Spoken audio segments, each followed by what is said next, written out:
And if it's your first time in the studio using studio lighting, I've got a really great portrait or beauty setup that you can use. And just using that one light and a reflector, you can control the background, you can shape the face, and you can really focus on getting the best out of your subject.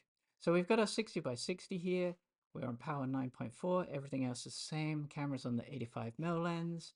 And we've got our kind of headshot. We've got the V-flats here, but we've changed the angle of this softbox. So it's lower, it's pointing down towards the floor a little bit more. So those V-flats aren't really going to be doing anything right now. Let's look at the first image and see what we've got here. So it looks slightly underexposed on the face. We've got that catch light in the eyes, that's fine. It's shaping the face fairly nicely, but there's something we can do to control the picture a little bit more. So rather than having those V-flats in here, what we'll do is we'll bring in a different reflector in here. So this is just a 70 by 70. 70 by 70, we can see piece of foam card, foam core, white card, anything like that will do for it. You can see with this angle of light now, some of the light is bouncing into this reflector and bouncing back up towards the model.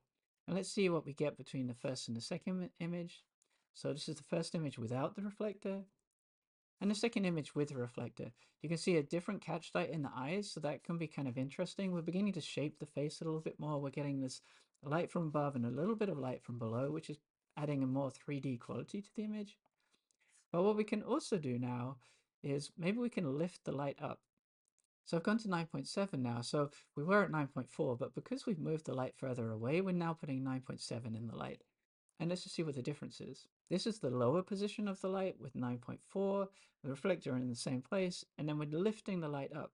And you can see now what we're doing is we're adding a little bit of depth to the image. We've got this light from above, which is really shaping the face really nicely, and then the light from below, which is also adding some definition.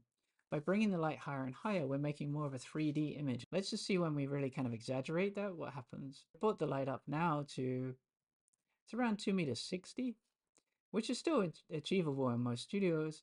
And because we brought it higher again, we've gone to power 10. So we were at 9.4, then we're at 9.7, now we're at 10. And let's just compare those two images. So this is the midpoint of the light, and this is the higher point of the light. So there's different comparisons we can make with these. Let's take all three of these and see. So obviously the higher that we go with the light, which is on the right hand side now, we're getting more depth back into the shadow. But because we've got that bounce card, it's not a really heavy shadow. If you're making something that's about shaping the face, or it's an intense portrait, or it's a makeup story, for example, then that angular light might work really well for you. You can see in the first image now that actually we're noticing the bottom light a little bit too much. There's too much kind of similarity between the bottom light and the top light. But by pulling it out, by exaggerating that difference a little bit more, we get this sculpted kind of shape to the face, and that can be really pleasing, really nice. So as we've got the light higher and higher, we've got one catch light that sits a little bit more like you'd expect to see with sun or daylight. We do have this kind of fairly heavy shadow here though. So again, we've got to be careful about balance. Like, do we like the fact there's no shadow here? Is the midpoint, is that maybe nice? Or is the intense shadow good? Then the other thing that we can do with this, keeping the light exactly the same, so the light is on power 10, still same position, we'll just put a gold reflector in here. And I've put the gold just so you can see really the difference between where the light is coming from the bottom and is bouncing back into the image, and where the light is coming from the top. So let's compare this with, this is the white reflector, and then with the gold reflector.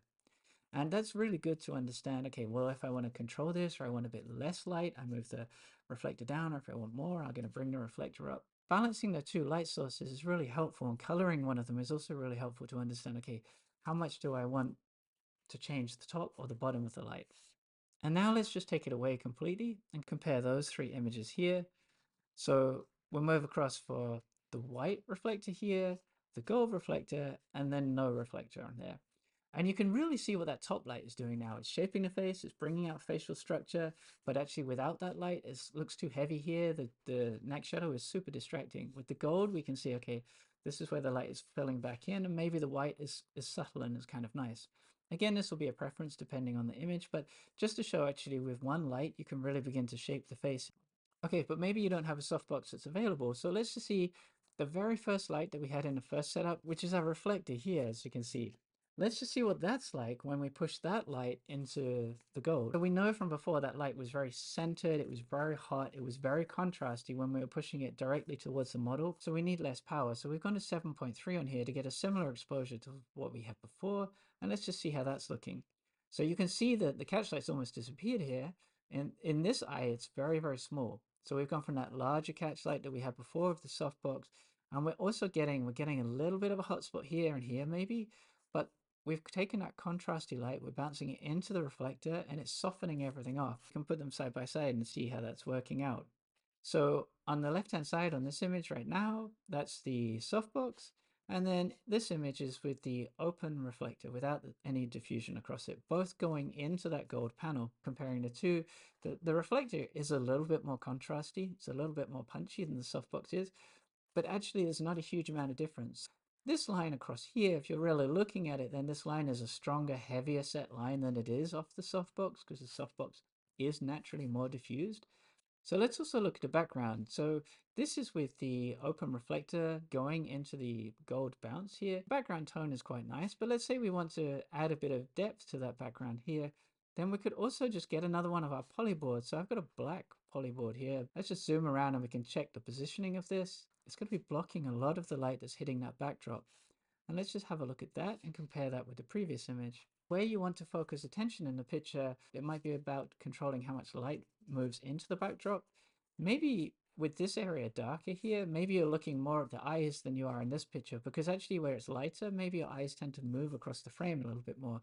Let's just compare them without putting them up on the same screen, just flick between them. With that darker color behind, you're shaping the face a little bit more, and it gives a little bit more sense of facial structure. But once we've got the basics of one light, we can then begin to look at what happens if we layer light, what happens if we introduce a second light source, or maybe even gelled light sources, and begin to kind of play around with the idea of depth and 3D quality into the image. If you have any questions about the process that we work through, then please let me know in the comments. And if there's anything you want to look at in future episodes, then definitely let me know. That would be really great. Thank you.